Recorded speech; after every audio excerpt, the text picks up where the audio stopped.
Shalom, dear listeners and watchers on YouTube.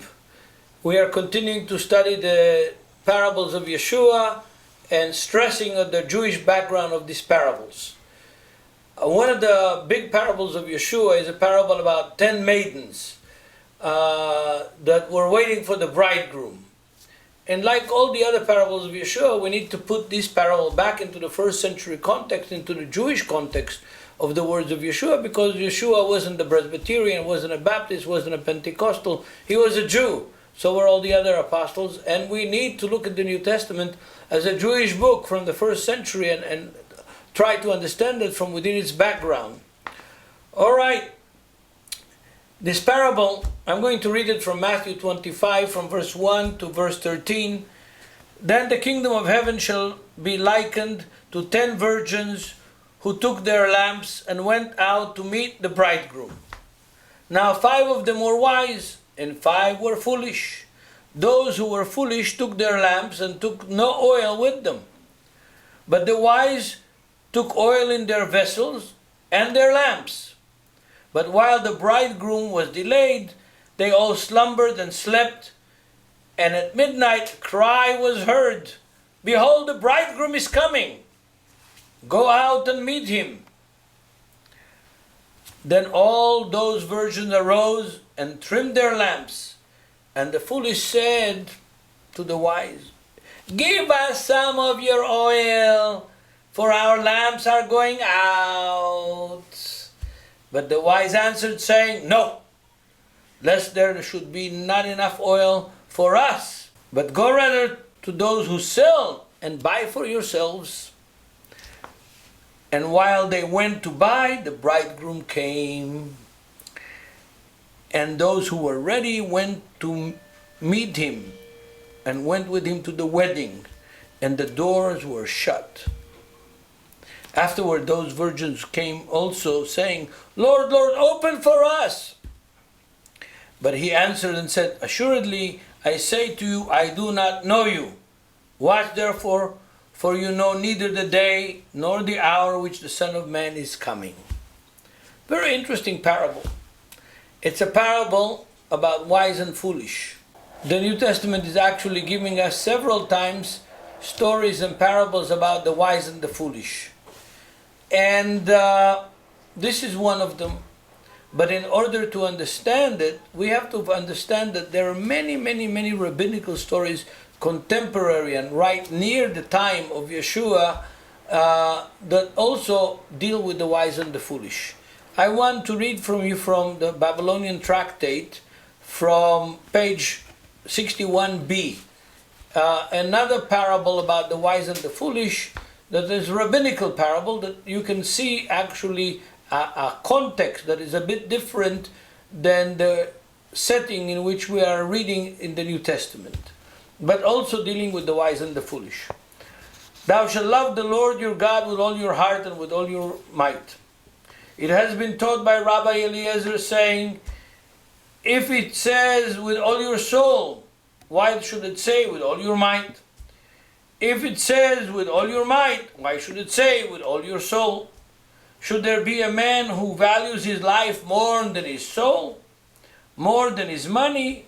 For it says with all your soul.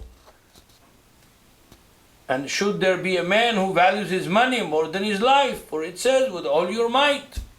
Might is translated here or understood by the rabbis as the money, the possessions, the financial value of the person himself. Rabbi Akiva, with all thy soul. Our rabbis taught once there was a wicked government, issued a decree forbidding Jews from studying the practice of the Torah. Papus ben Yehuda came and found Rabbi Akiva publicly gathering together and occupying himself with the Torah. He said to him, "Akiva, are you not afraid of the government?" We're talking about the Roman government here.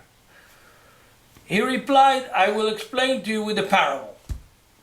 A fox was once walking along the riverside, and he saw fish going in swarms from place to place in the river.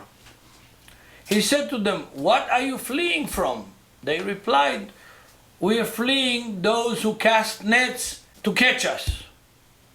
He said to them, "Would you like to come up on the dry land so that you can live together with me and with my ancestors who lived together with your ancestors?" They replied, "Are you the one that they call the clever of the animals?"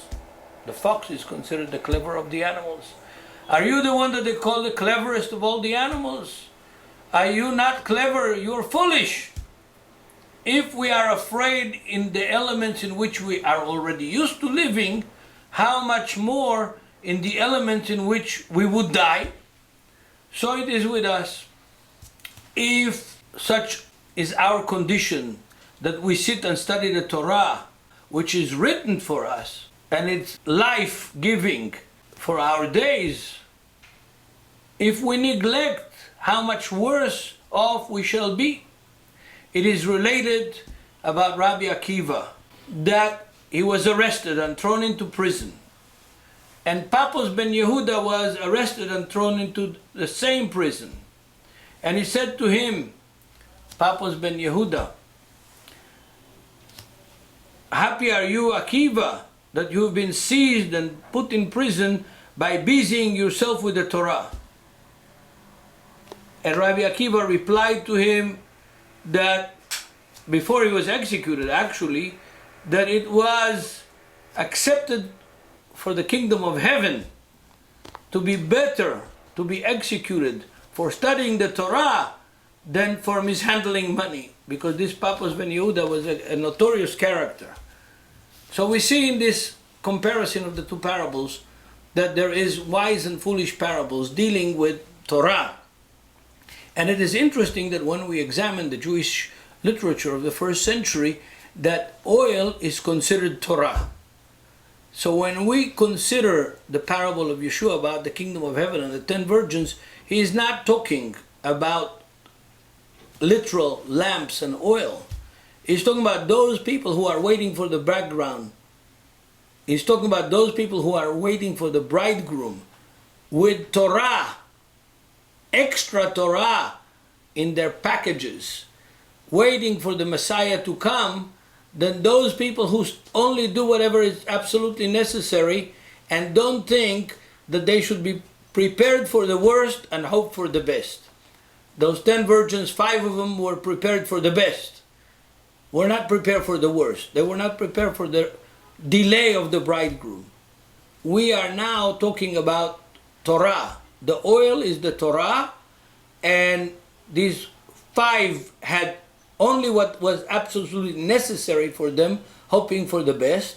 The other 5 were prepared for the worst. Like the wise man who built his house on the rock in the end of the Sermon of the Mountain. He was prepared for the worst. Of course, we all hope for the best, but we don't know. Maybe the worst will come, and we've got to be prepared for the worst. That's what this parable is about. The kingdom of heaven is teaching us here to be prepared for the worst and always hope for the best. Until the next time.